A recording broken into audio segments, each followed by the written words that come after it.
Tournaments are generally pretty difficult to use as like an improvement thing because there's like the conflicting desire of like, oh, I want to win, or and like I feel like wanting to win and wanting to like improve don't necessarily go hand in hand all the time. And so tournaments are like kind of weird in that sense where like you go to the tournament and then you're like, well, what the fuck do I do? Do I like try and just win exclusively, or do I like, you know, just keep on doing the thing that I've normally done? You know? Yeah. Yeah. Yeah, I think that these first couple, like the biggest thing that I got out of them was just like trying to figure out future plans, Mm-hmm. like trying to get like the getting the experience and like seeing what it's like and trying to figure out what I can use it for in the future. Yeah. So like one thing that I noticed, because at the actual events, I like put basically zero stake in the brackets, Mm-hmm. as I figured, like I don't have any like idea of what it's gonna be like in an in-person event. So like I just wanted to see what it was like and kind of go from there in the future. Yeah. Uh, I can send you this VOD. Let me Yeah. get it real quick. It's like a really long one, but I'll have the link start at my set. The timestamp. Yeah. Yeah. That's Yeah, fine. Um, I think the thing it's about future plans is fine to mhm. uh, make This sense. VOD. What I got out of this experience was I realized that I play like a 2 out of 10 in brackets. Yeah. And Yeah. I Makes I think sense. part of that is the fact that I was like, okay, so some big things. Controller noises, like they gross me out. Like the way Yes. that controllers sound, like just hearing it, like I'm used to being in the comfort of my own little computer with my Mm-hmm. headphones, you know. Um, so hearing the controllers clack was so distracting, Yes. and uh, as well as just like the white noise of the venue, it was Mm-hmm. so distracting. There's people yelling and like having conversations and stuff or whatever. I have such a hard time like not focusing on what people are like the noises that people are making. Yeah. Like during this whole set, I remember very vividly uh like the conversation that was happening behind me because it was so loud and that's all I could pay attention to is I was just listening to what they were saying and I was not paying attention to what's happening on the fucking screen. So I wasn't like sweating it or anything. Like I kind of figured it was gonna Yeah. be It's just like horrible. kind of how it is, Yeah, and but I think it was fine to get that like experience so I could prepare better for it next time. mm-hmm. And I was like, well, easy fix. I guess I can start listening to music like with Yeah. noise canceling headphones, I Yep. guess.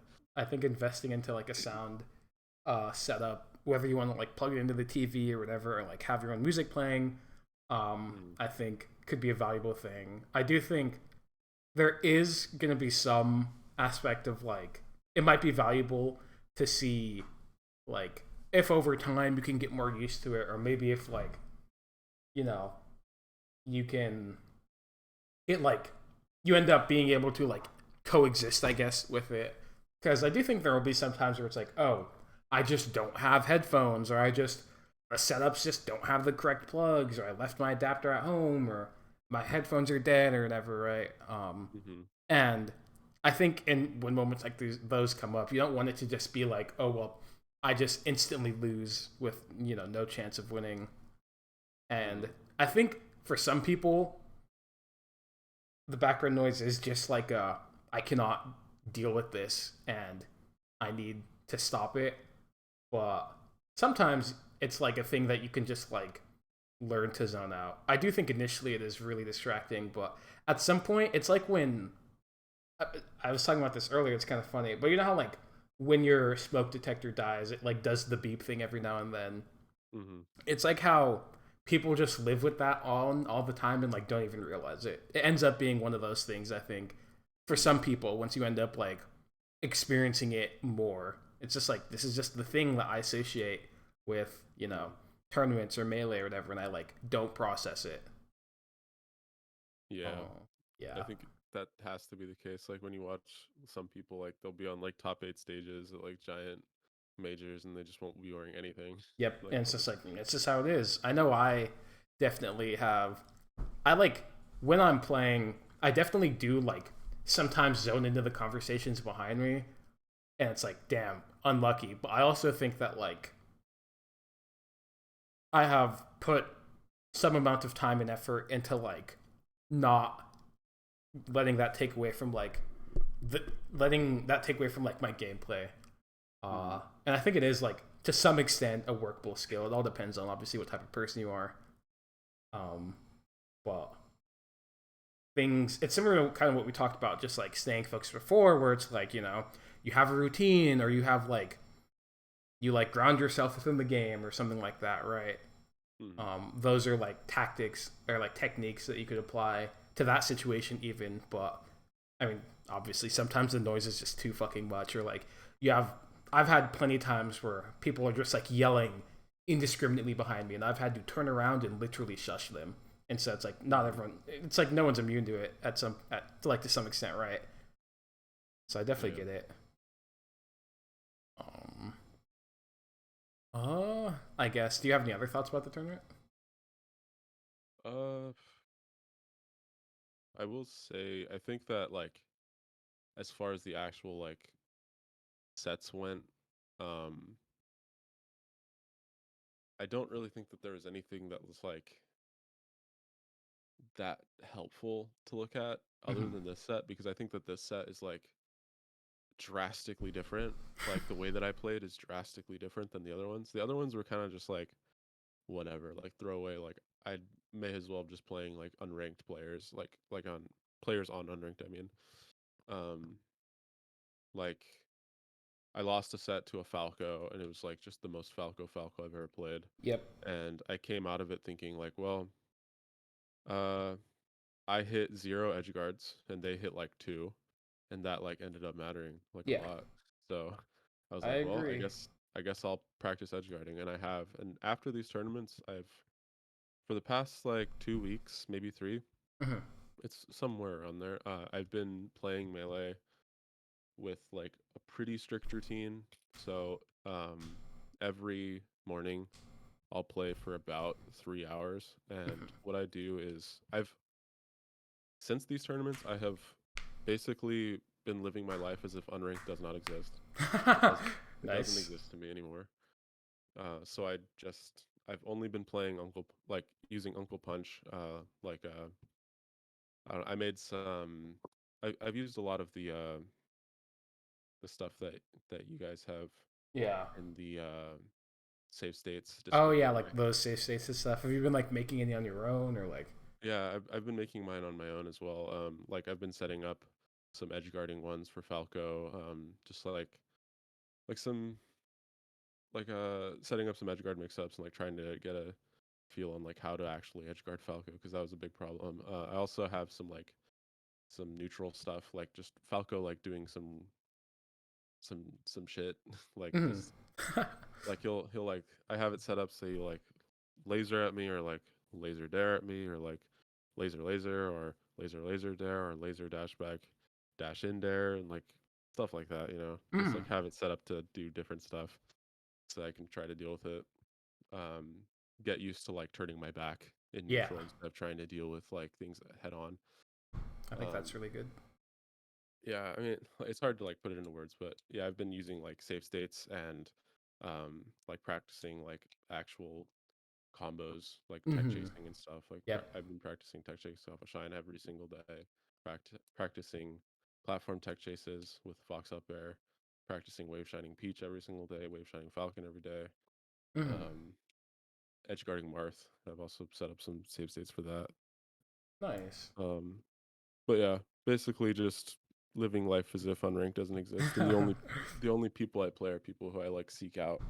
Yeah, So I think that's really good. When I was getting better, I did pretty much the same thing. I spent most of my time solo practicing or like watching the game or thinking about the game, and then like mm, when I'd play people, I'd like have it be specific people I wanted to play or whatever. And I think doing that is a lot. It is a lot easier to conduct meaningful improvements through that because I do think unranked is like valuable, but the thing about unranked is it's really inconsistent in terms of quality, and you have to be thinking slash aware of a lot of things if you really want to max out improvement on it, because you'll have to like on a dime switch like your goals and be exactly Mm-hmm. like precisely aware of what you want to do with any said character, said skill level, or said player archetype, etc., etc. Mm-hmm. Um, has the have you felt like you've been getting better with like all the Uncle Punch stuff? Yeah, it's actually been like super helpful. I think that like specifically my punish game has gotten a lot better since like in these past 2 or 3 weeks. Like tech Mm, chasing in general has gotten a lot more consistent. Um, nice. I also want to share something with you that I've kind of put together because I have a really hard time organizing my thoughts Mm, and like getting kind of lost in like the journey, I guess. makes sense. Um, like I guess like when we first started taking lessons, or when I first started taking lessons with you, like what I was stuck on for like a good 2 years was like what a mix up was. Yeah. And like after that lesson, I was able to like kind of free myself from that 2 year long dilemma. Uh, but how do I share this? Here we go. Yeah, so like anytime I kind of learn something new or like figure out a part of the process, I've just kind of been mentally checking it. And I Mhm. figured I was like, why don't I just write everything down so I don't have to like get lost anymore? So I kind of always know like what the things that I know are, or like the things that I need to know are, I guess. Yeah. Yeah. So I just sent you something that been, I like wrote this down as just like things that are like part of the improvement process. Mhm. And I do think that like the numbering it is kind of weird because I don't think that all of these things are like necessarily like in order. Like, Yeah. No, I mean, I think it's fine. I feel like with this, it's mhm. just about like putting the stuff down and like if you can see it, your brain will be like, oh yeah, that's the thing, and then it'll fill in all the blanks or whatever that aren't like Yeah, listed. yeah. I guess I'm just trying not to forget, basically. Mm. So, like when I like one thing that I remembered the other day, I forgot about an idea that I was thinking about, like rhythm in the game, Yeah. like something that I kind of got from Zayn, where he'll talk about like people making decisions on certain beats. Mm-hmm. And I was like, well, everybody's like dash dance, for instance, is pretty unique, Yeah. and I feel like if you think about it in terms of like rhythm, everyone will kind of make decisions on like a beat. Like there is no time signature in the game. Like it's not like that. Yeah. But I feel like everybody kind of has like a like when they make a decision, it's I don't know. It's hard to describe, I guess. It was I, just I like a agree. That's random something thought. that people have talked about a lot with like tempo and stuff, and how like once you like I guess my kind of idea of tempo is once you have a strong idea of like the type of mix-ups that you'll be playing, the way that it generally ends up being is like, oh, the timing, like when you understand that like a mix-up is gonna happen or there is like a mix-up that could happen, um, you'll end up like kind of feeling like when people tend to do things. I think are super real and like maybe not the thing where it's like, oh yeah, I'm gonna play and catch this guy's tempo and start reading his thing. But it's like Mhm. when you play someone for like a game, they only do so many things, right? And then it's like, okay, well, I kind of have a feel for how this guy tends to do the things he does, and then you could, it gives you a really good basis to like start making reads or like whatever off of it. Mhm. Yeah, I think that's good. Um, Yeah, I think the last thing that I'd have to say is another thought that I was having was kind of a big problem that I've had for a really long time is I think that I conflated like I was conflating two things that are not the same thing, which is basically like I guess I'd just call it awareness. yeah, I think awareness is like a weird word in Melee. A lot of people use it for different things. I But I guess agree. what I'm trying to use it for is like seeing the game and being aware of the game state, like just literally knowing what is happening at that time. Yeah. Like I was conflating that with reacting for a really long time, Mm-hmm. Mm-hmm. and I think that was a really big problem Yeah. because like a reaction, I guess, would just be like something happens that you were not seeing before, and it is stimuli that like sparks a decision, I guess. Yeah. It is information that happens spontaneously that you see and can Hmm. choose to engage with or not. Well, yeah, I agree. I think that is really important because I feel my idea of awareness is that like awareness is more related to like understanding maybe prior than like necessarily like using reactions as like the counterexample as like seeing something happen. And so it's like what happens a lot of the time is like when you have like a player like Mango or something who's really good and has really high awareness, what that means is that it's like when he sees a situation come up, he reacts to it, right?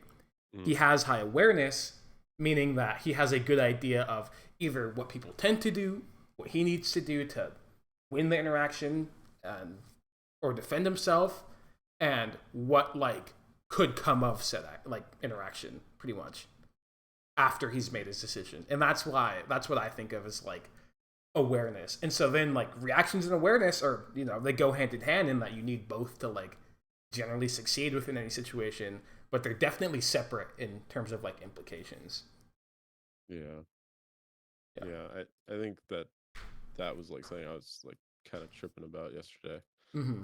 Mm-hmm. Um, but you know what? I actually changed my mind about this set. I don't even want to watch this set anymore because this set is so bad. I like none of the things that we were talking about are going to be relevant. Mm-hmm.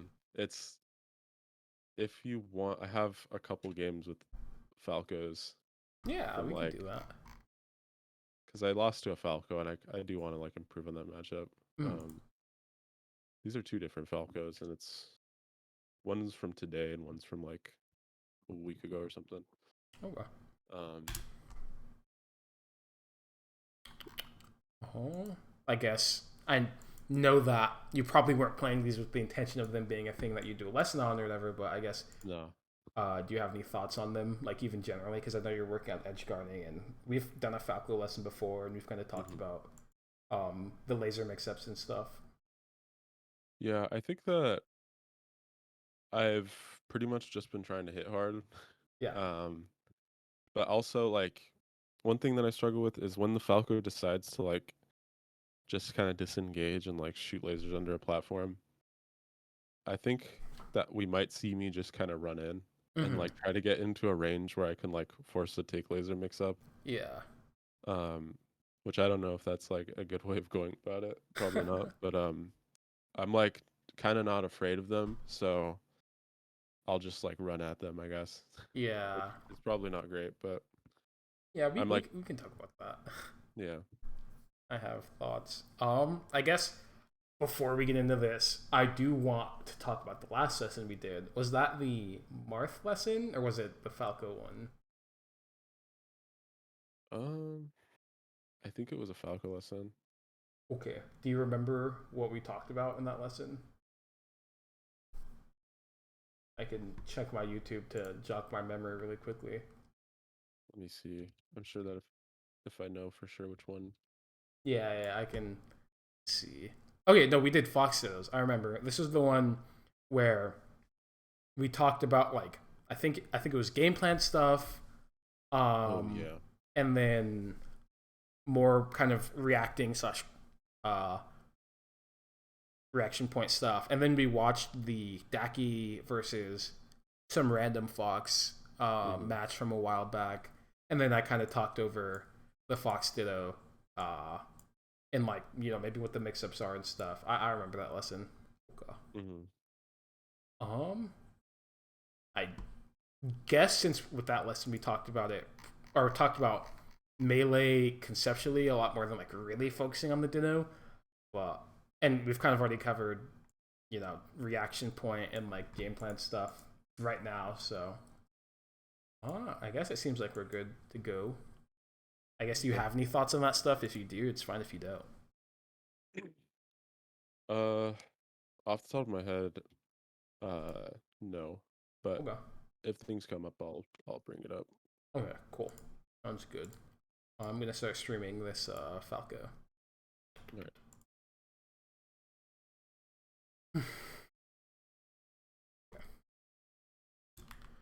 Oh. Okay, you ready to go? Yeah. Cool.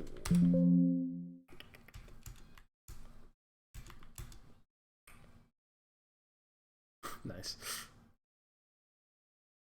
I guess since you're talking about hitting hard, I think this is all fine. But there is one thing to be aware with. When you're doing like up tilt stuff, a lot of the time doing like double up tilt or triple up tilt is like an inherent like tech trap. And so like when you like do it, they'll like try and tech, to hit the ground, but if you do a second up tilt, then they get locked out. And so in positions like these, where they either hit the ground or like hit a platform close, a lot of the time they'll just like end up missing the tech, like here. And so I feel like my instinct after seeing, this triple up tilt is I would have literally just been like, oh, he's landing on platform, and instantly done dash back full hop rising there. And it would have just like, hard hit. And then you could have gotten like an edge guard position. Does that make sense?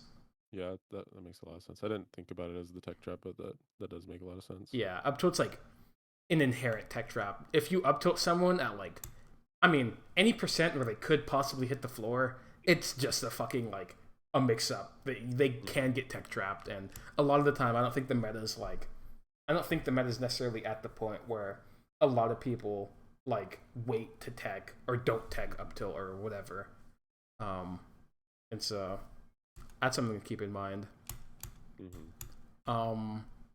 Right here after it, why do you think you did this up tilt? Do you think you wanted to hit him falling through specifically, or do you think you thought your up tilt would hit through the platform?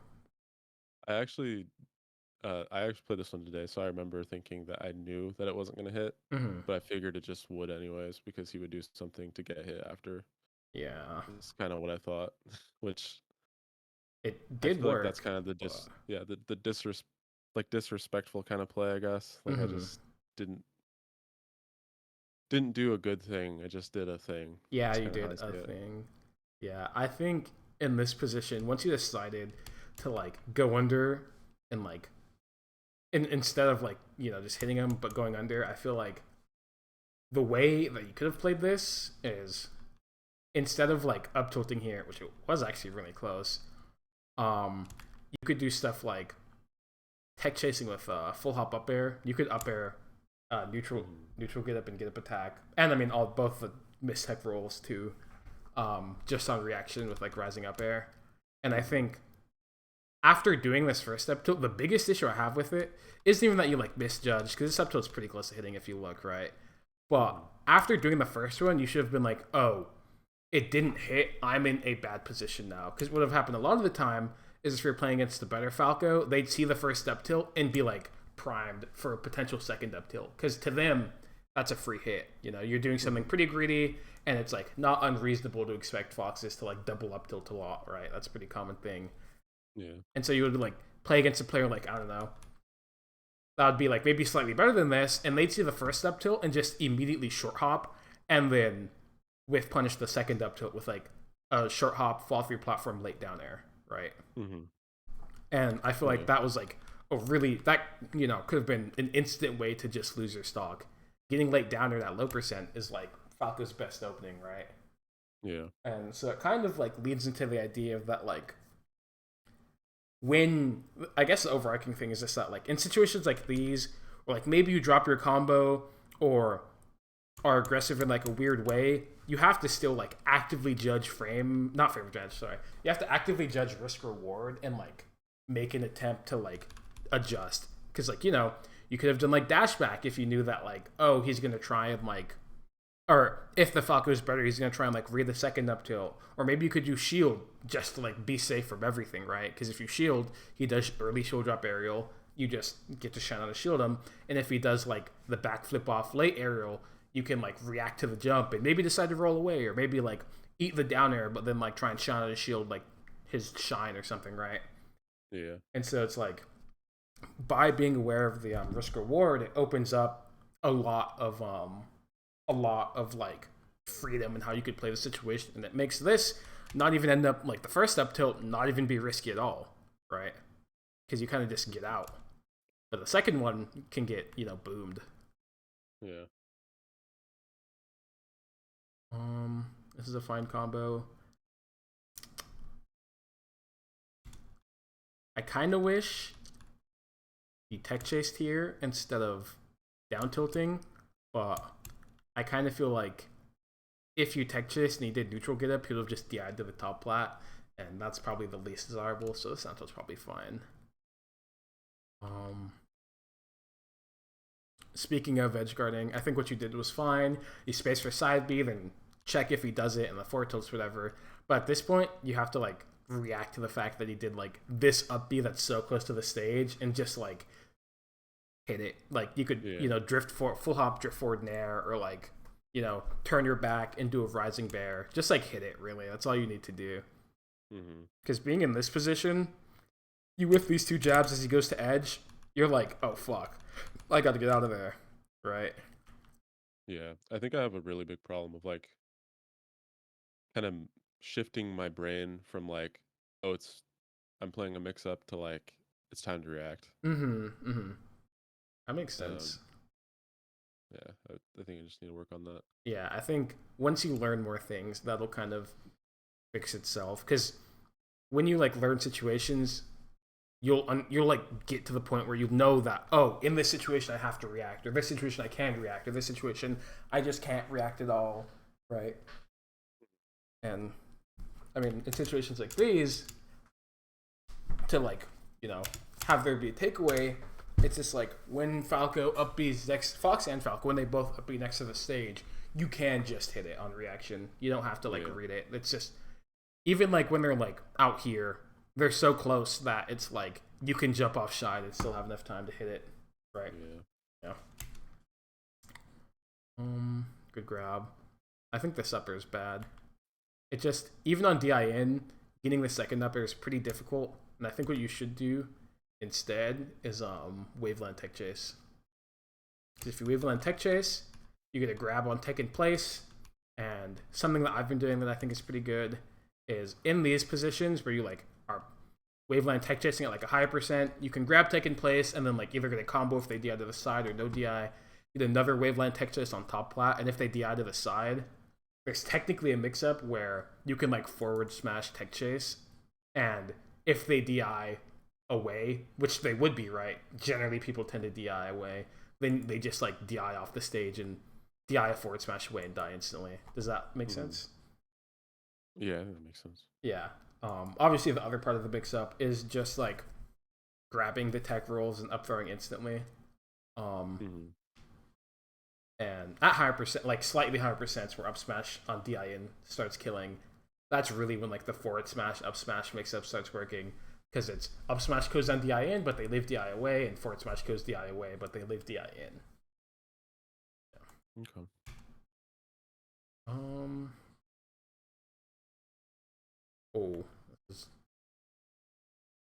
think that was fine. I think the first up tilt was not good though. There's just like, since he's shine stalling, and you probably could have seen him double jump, there's no way he's going to be down there, right? After he's double jumping. The second up tilt was good though. I do think after hitting this up tilt, since he's at 100% and doesn't have a double jump, you hitting him off stage just means he's just dead. He can't make it back. Does that make sense? Yeah. Yeah. I don't really know why I tried to, or I feel like maybe I thought that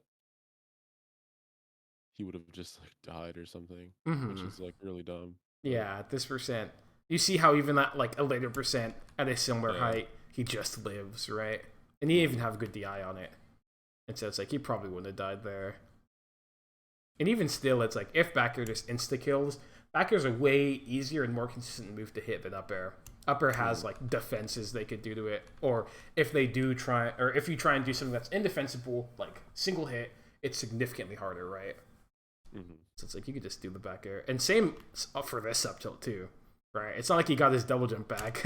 So Hmm. you could also just like double jump back air, right? And he'll die. Yeah. Cool. Nice. That's fine. This was not good though. This was fine. Jumping over is fine. Running, shining there probably wasn't the best because he was invincible. Well, I think the idea wasn't inherently bad. If he was not invincible, I would have been like, that's a cool running shine. But I do think what I think is really bad is that after the running shine, you tried to hit him. It's like you're like, oh, he's shining. Maybe I'll hit a wave dash back or something. But it's like, why not just like running shine full hop and then like fast fall and drift towards the corner and be safe from everything, right? Hmm. There's no reason to like put yourself in danger for a drill that like doesn't really even have a chance of hitting, you know? Yeah. You know. I feel like I do that a lot. Yeah, I think it's easy to like when you start doing reaction point stuff. In my experience, it was really easy to be like, "Oh, I'm looking," and kind of like conflate the idea that you looking means that you like get to hit your opponent.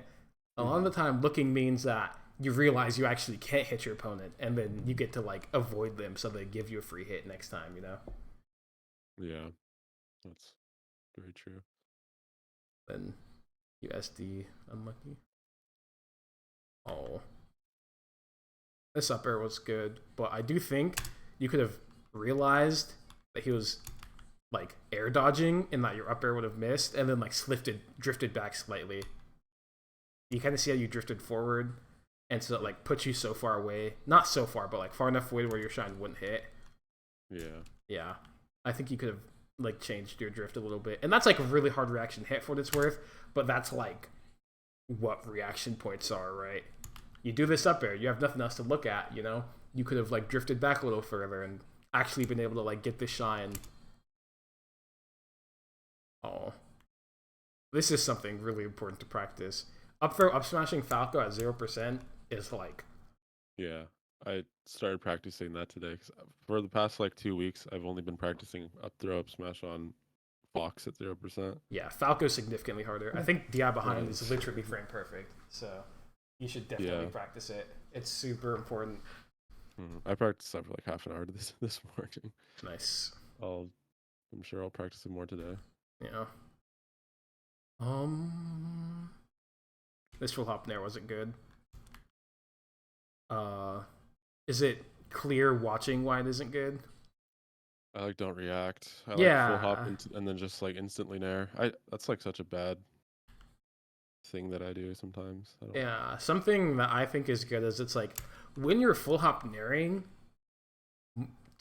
honestly, sometimes in general, but definitely against Falco, is it's like you doing Rising Nair does not change anything about the Nair other than make it Mm, something Falco can like see, yeah. right? Like, what will this Nair do all the way up here that's any different from you just full hopping normally, right? And so it's like, why not just like full hop and then react as much as you can and then delay your Nair once like something that like is um you know reactable happens or would make you want to nair, Mhm.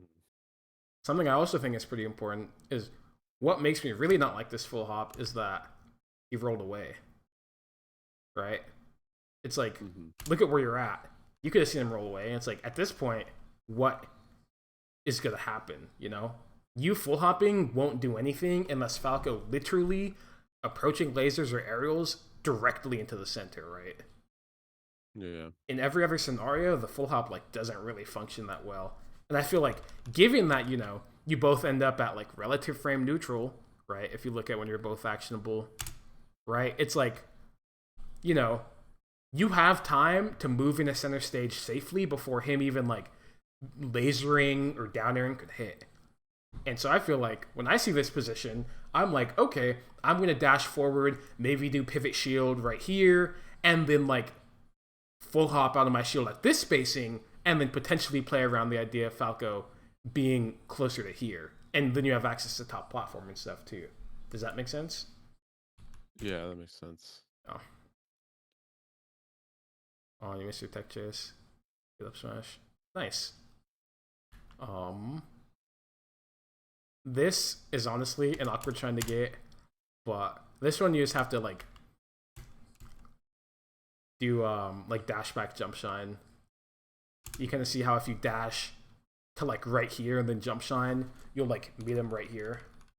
Yeah. Yeah, you have to. It's shining off up tilt is really hard near the edge because sometimes you have to do run off shine, sometimes you have to do dash back jump shine, sometimes you could just like full hop in place shine. It all depends, but in this specific position, you have to do dash back and then like reach him falling down with your shine going up.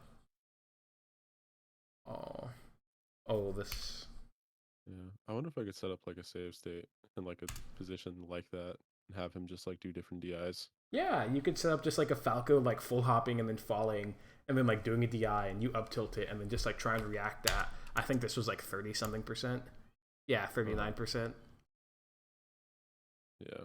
Because I think that's a lot of awkwardness for me. Like I feel like I messed that up a lot. Yeah, and I think it's hard, and it like you actually do have to practice it. Mm-hmm.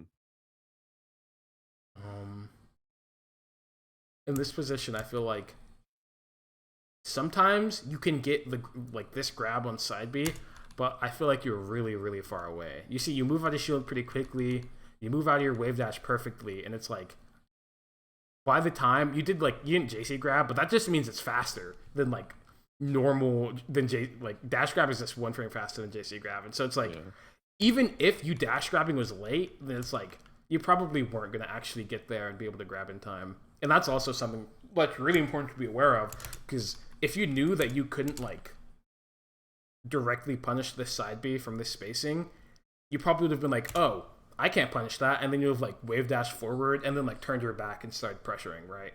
But instead, if Falco is spot dodging, you just get boomed. You get spot dodge shined and you're like, wow, Falco's bullshit, right? Mm-hmm.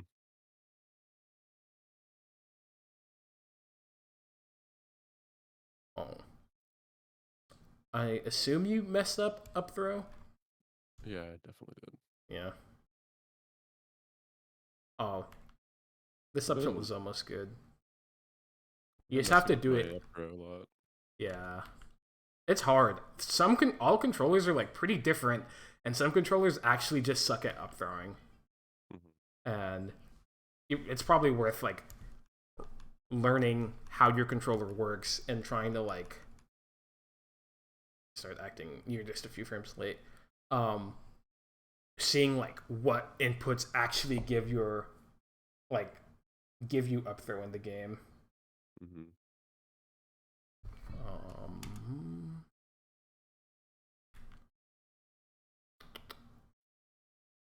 I think after realizing this up tilt missed, you kind of did the thing you did before where you like doubled down into trying to attack them. But I see this and I'm like, oh, I'm doing dash full hop rising bear in the center stage, so I'm safe, you know? Okay. That makes a lot more sense. Yeah. I think I double down. I guess that's a good way of putting it. Yeah. I think this is all fine. Nice. That was not good though. I think attacking from top plat is like very, very, very specific when you can and can't do it. And you like realize that he did like a short hop nair, and you're like, oh, he's jumping on your platform, I could do something about it. But if you look at when he's actually doing the nair relative to when you're actionable, he's on the ground the same frame you are actionable, right? You're not gonna whiff punish that from top plat. Yeah. And so this is another thing where it's like, you know, context matters. Sure, you can punish him like doing a nair like this under you from top plat, but you know, not when you're actionable at the same time as he lands, you know?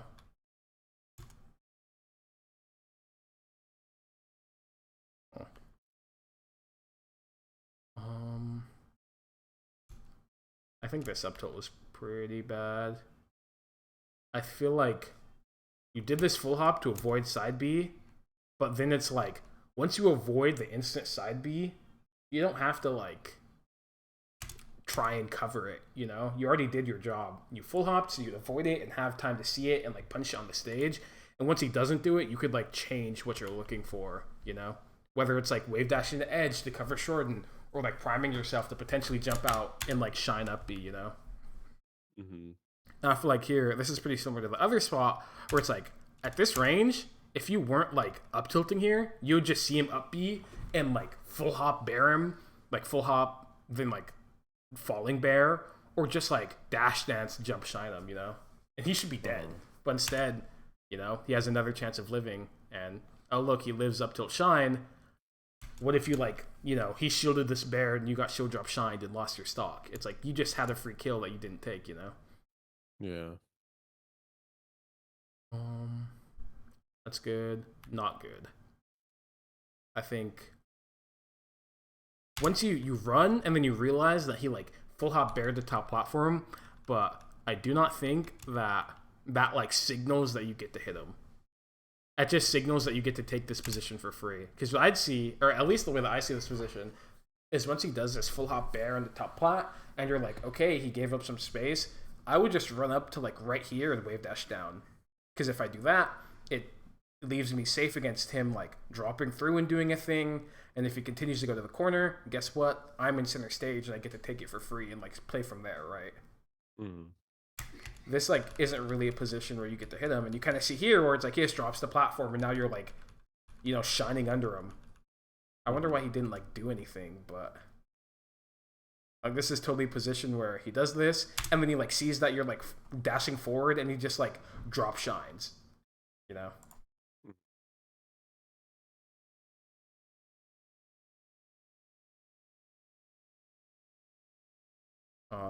Here's kind of similar where I think you're reacted to him auto cancel bearing, but context matters, and it's like you're wave dashing. You're not going to get there in time to whiff punish his auto cancel bear, right? Mm. And I think it seems like I'm being scrutinizing and picking a bunch of random positions, but it's like, all of these things come together and like make a meaningful difference. Because if you get clipped during any of this because you reacted to something and tried to hit it from a position you couldn't, if you're playing against a good player, you die, And I think that like a lot of the time in all of these spots, I think if you were like reacting slightly more properly, what would have ended up happening is you just are in a really advantageous position and get to like play it out against this player. And then you just win way more mix-ups because they're advantageous spots, right? Mm-hmm. And so it's like here, once I did this wave dash back, I'd be like, oh, he's auto cancel bearing. And I would simply just full hop and drift back. I'd threaten hitting him here. I'd threaten double jumping and landing on plat. I'd threaten going to top platform and avoiding him. I'd threaten double jumping and falling through. I'd full hop, empty land right here, near into the corner. You see how many things that you could do that all just like demolish him, right? But it's like by dashing forward, the only thing you're hitting is him dashing back. There's nothing else that he'll do that will get hit, Mm-hmm. But like everything he does will most certainly hit you. Him up tilting, him auto cancel bearing again, him shining, him doing dash back, short hop dare, him doing forward smash. All of those things just hit you, And so it's like weighing, it goes honestly back to the very first thing we talked about, where it's like weighing risk reward in these situations. By reacting, it gives you the opportunity to like make the judgment about risk reward and then build paths off of it. And I think for like when we're not talking, it's going to be really important to like see all of these spots where like maybe you don't get a hit, maybe you do get hit, or like maybe a situation feels uncomfortable, and to like sit down and be like, did I react properly? Did I like, was this a thing that could have gone well? And then try and like work your way through risk reward / like what your opponent could do.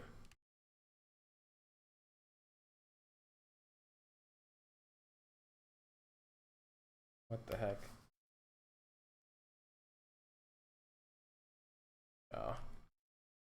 Oh, that's so weird. The Falco just like, this forward smash wasn't even like a read. It was just random. Oh. Yeah. Yeah. You simply have to shine out a shield or grab. Mm-hmm. Up smash is just, it gets auto teched at low percent because people are trying to fast fall and they'll cancel. Mm-hmm. Oh. Here's another spot where I feel like you didn't play for positioning. You were like, I'm gonna hit him. And then it's like, what happened from you to be in this spot right here to you to being in this spot? What had to? I feel like when you're watching, it's important to like recognize stuff like this and be like, what went wrong? Why did I go from being in center stage against the cornered Falco to literally being off stage behind him? Right? Like, I want things like this to like trigger something in your brain. Yeah. Because this is like, the throw of a lifetime.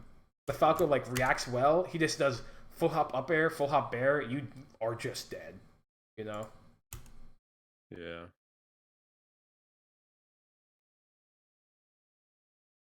Happens. Nice. Oh, you tried. I do have one thought though. In this position where you land on top platform, you want to do double jump up air instead of full hop up air. Because if you do full hop up air, this happens. And so, if you do double jump up air, your upper will be higher up, so you won't like whiff the second hit. Mm-hmm. When you do up airs, do you like slide from like jump to A, or do you use C stick Oh, in this spot?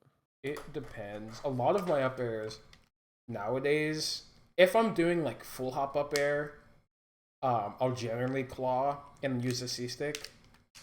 But Okay. if I'm like in this position specifically, since I know that I'm just up airing upwards, since it's easiest, I just do XXA and slide from X to A because I don't have to drift. But generally, when you want drift, I think using claws important. Like when I do like single hit up air on like Marth, I do like double jump up air to get the single hit. I claw those because I want drift on my up air, right? Yeah.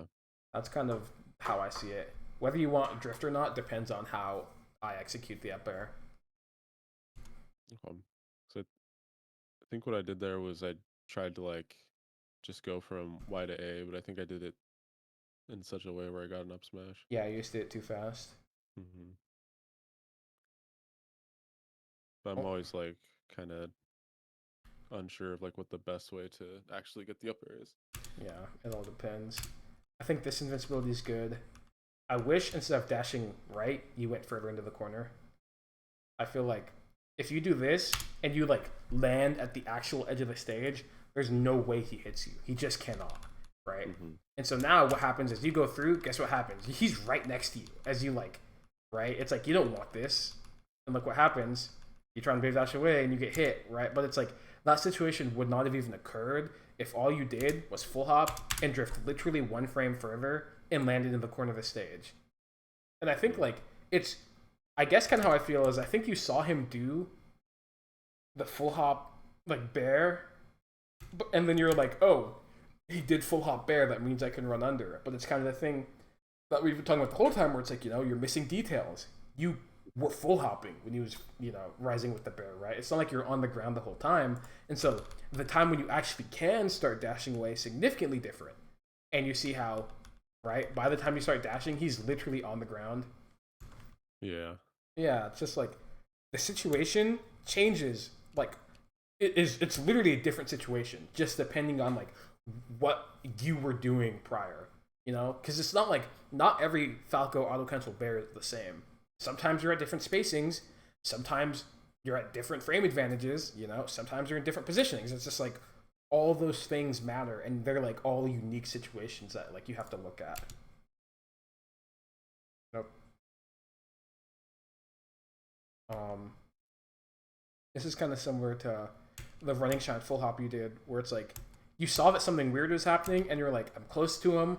I think I can hit him, and you tried to hit him. But I feel like if in this spot you did full hop, drift back, you'd just be safe from everything ever, and then Falco would be like whiffing it down around the side platform that you get to pressure. You don't get to punish it directly, but again, you get to pressure, right? Positional play.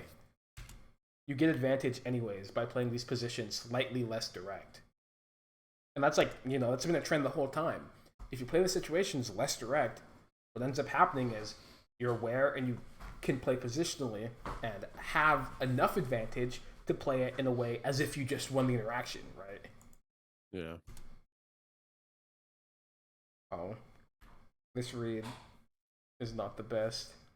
You definitely run him shield dropping, but I feel like it's pretty consistent to go for this read, and you could have honestly just like turned your back in center stage and started like full hopping or like going to top plat or like dash dancing right here, and the risk reward would have been better. And you kind of see how you literally get reversal because of it. Uh-huh.